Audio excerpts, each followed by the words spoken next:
Hello. Hi.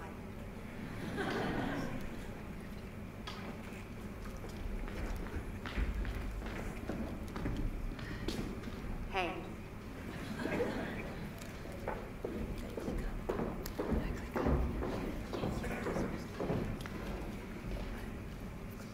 Hi.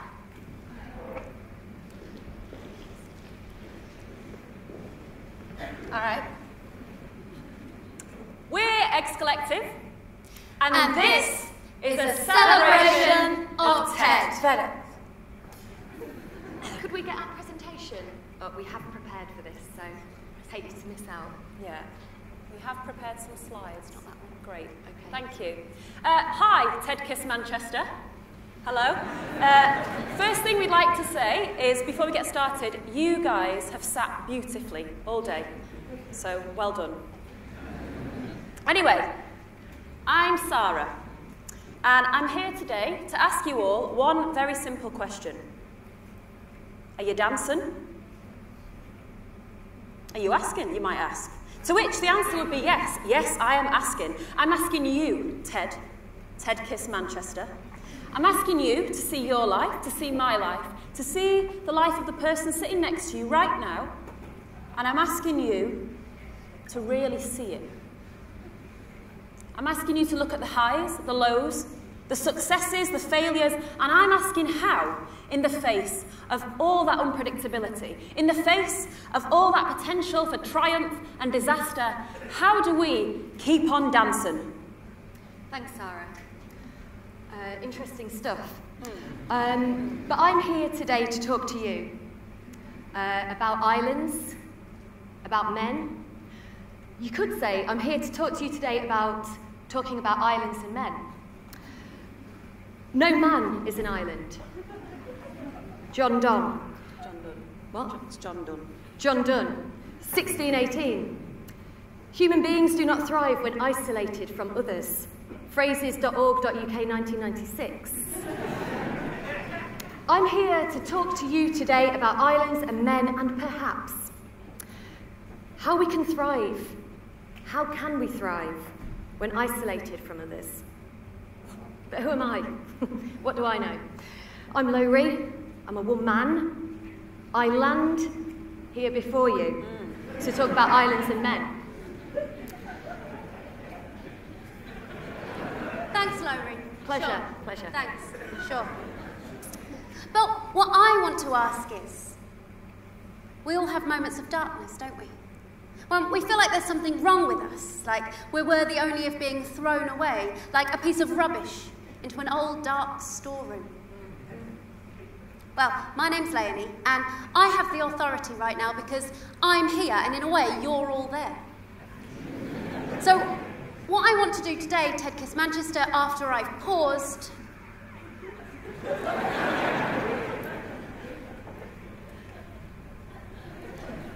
is talk to you today about how we can lead each other and ourselves and each other out of the dark.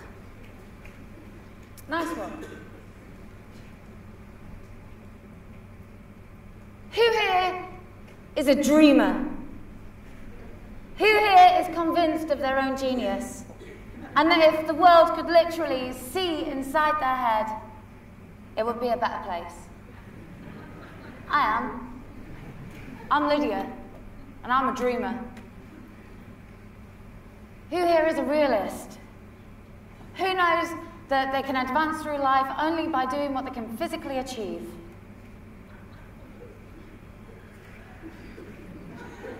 To be either is scary. The realist agonizes over flatulence, having cut so many deals and promised so many people. Do they actually have the talent to deliver? Fraudulence.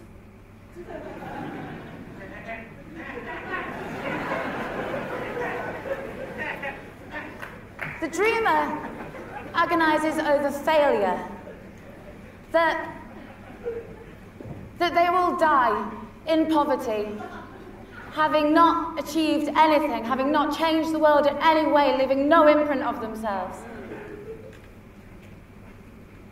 So, The realist lives in the world, the dreamer lives in their own head. Is the dreamer doomed? Sounds like a next slide to me. Yeah, that would be good. Yeah. And back to me. So, I know what you're thinking. Sarah, dancing through and being idealistic. Hang on there. Modern life is very hectic. It's scary, it's huge, I know that. Making your way in the world today takes everything you've got. I know that. And taking a break from all your troubles, sure. That would help a lot. But wouldn't you like to get away, TEDxManchester? Sometimes we all want to go where everybody knows our name. Somewhere they're always glad we came. And I'm just here to say, we all want to be where people can see that our troubles are all the same. We want to be where everybody knows our name. Thanks, Sarah. Thanks. But just bringing it back a little bit to being isolated, being on an island. You can't be here now and look me in the eye and say, Lowry, that's not true, because you are on an island. It's called Great Britain, and that is the 9th biggest island in the world. So, where did it begin? Well, I was having breakfast with my friend Kenny. I asked him about islands, isolation, thriving, and he said, islands in the stream, that is what we are. No one in between, how can we be wrong? I said, Kenny, I see where you're coming from there. After breakfast, I couldn't stop thinking about it, about that conversation that changed everything. And then I turned to God, and I thought of his finest priest, placed on an island, a craggy island, to teach us about thriving in unlikely circumstances. Thanks very much, Lowry. Back to me. Pleasure. You're on the conveyor belt of life. And you're all right. You're safe. Everyone looks like you. You fit. And then suddenly a metal claw descends from a sky that you didn't even know was there because you haven't been looking up, and drops you down a metal chute. And there's something wrong with you, and you've been thrown away into the old dark storeroom, and you're alone, and there's no one else there. There's a drum, but you don't know how to play it. There's a house, but it's far too small for you to live in. And you are lifeless with despair, TEDxManchester. You've got the stuffing knocked right out of you. And I know what you're thinking. You're thinking, Leonie, I need somebody to arrive from outer space in the spaceship or friendship and climb through the window and bring me to life with some cosmic dust.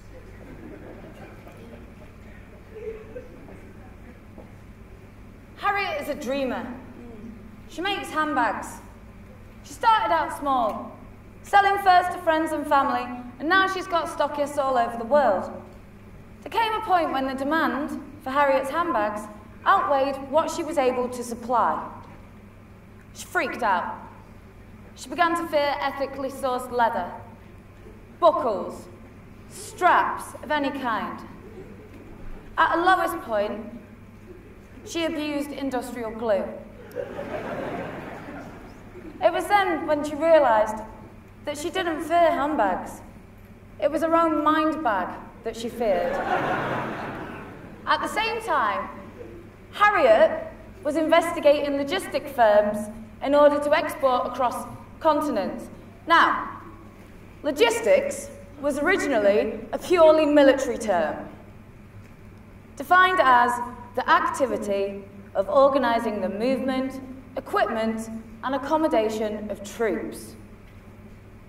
It's now a term in general use, defined as the detailed coordination of a large and complex operation and the commercial activity of transporting goods to customers. It was at this point that Harriet had an epiphany. She thought, if there exists a system within which I can export my handbags all over the world, then surely I can implement a similar strategy to move ideas around my own brain. She drew every handbag she had committed to supply, and in each one she wrote not only everything she had to do, but a fear, a regret, an idea, every thought that weighed heavy. She grouped them all together, and she sent them to different destinations in her own mind bag. Good. Can we see the next slide, please? Yes, we can, Sarah. So, you win some, you lose some, and that's fine. What I'm here to say to you is that what really matters is that we find the courage to just keep on dancing, Ted. You might find yourself, I don't know, running a bar in Boston. Maybe you're successfully stalling the wedding of the mother of the small girl that you're raising with Tom Selleck and Steve Guttenberg by simply covering your face in prosthetics and pretending to be a priest. These are the good times, you know? Then there are the bad times. You might find yourself at the sticky end of an expensive divorce settlement after an affair with Whoopi Goldberg. Maybe you're overlooked for a sitcom spin-off that becomes more successful than the original that you actually starred in. And yeah, that is going to be tough. But the point is that with courage and with acceptance, you too, Ted, can keep on dancing. You can keep Ted dancing. You can be Ted Danson. This is Ted Danson. Cheers.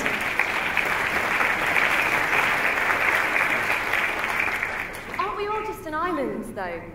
Well, with people that we haven't chosen, but we're thriving. I mean, that might be you, sir. Profoundly dense, a gobshite with He-Man bedsheets. You wouldn't be my first choice. Or you, madam, an insane housekeeper that serves tea and is obsessed by people drinking with it. You're not for me, love. Or you, sir, a violent, fecking, foul-mouthed lech with a red face. I'm just not that into you. But we are here, and we are thriving. Men amongst misfits on Craggy Island. This priest taking tolerance further and further and further. Father, Ted. Can you see this?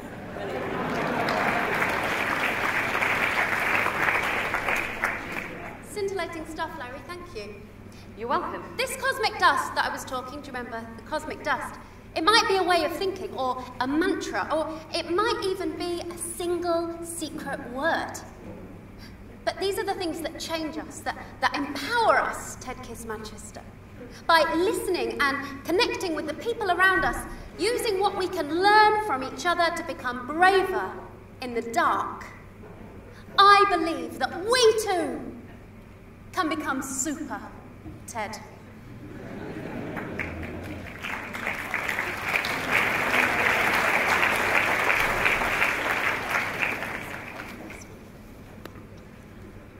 By treating her ideas as physical objects, Harriet had invented mental logistics. And even now, above Harriet's factory door, there's a quote. We are committed to delivering on time, every time, and ensuring we deliver what's most important to you. Peace of mind. So here's to all those dreamers out there. Get out of your own heads. Mail yourself to your own destination and FedEx your life.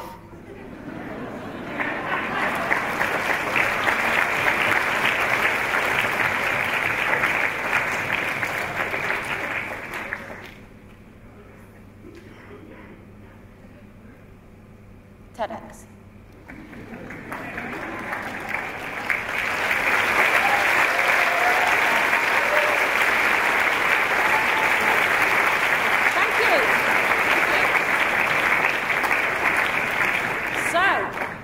Thank you.